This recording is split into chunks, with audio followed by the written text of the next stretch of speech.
ભાજપને 24 બેઠકો મળી હતી, પણ છતાંય મેળ પડતો નહોતો। કામકાજ બધું ટલ્લે ચડ્યું હતું, નગરપાલિકા આખી ટલ્લે ચડી હતી। હવે નવા પ્રમુખ મળ્યા છે, જોઈએ છે દાસ્તાન એ ચલાલા ફરી ચલાલા વિકાસના એની એક ગાડી પાટે ચડે છે ખરી।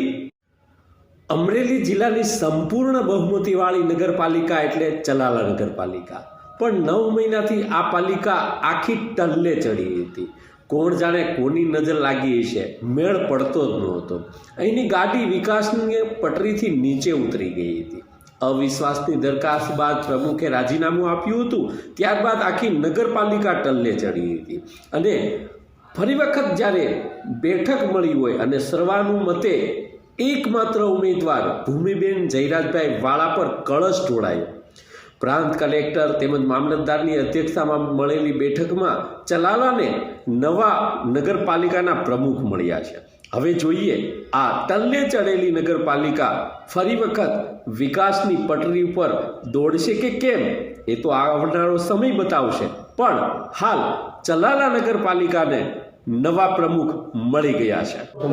ભૂમિબેન વાળા, ભારતીય જનતા પાર્ટીએ જે મને જવાબદારી સોંપી છે એની ઉપર ખૂબ ખૂબ આભાર। બધા સભ્યોએ બિનહરીફ કરી એની માટે ખૂબ ખૂબ આભાર। ધારાસભ્ય રહે એની માટે ખૂબ ખૂબ આભાર। અને જે મને વિકાસના કાર્યો અટક્યા છે એ બધું કરી અને ગામનું વિકાસ થાય એ માટે હું કાર્યરત રહીશ।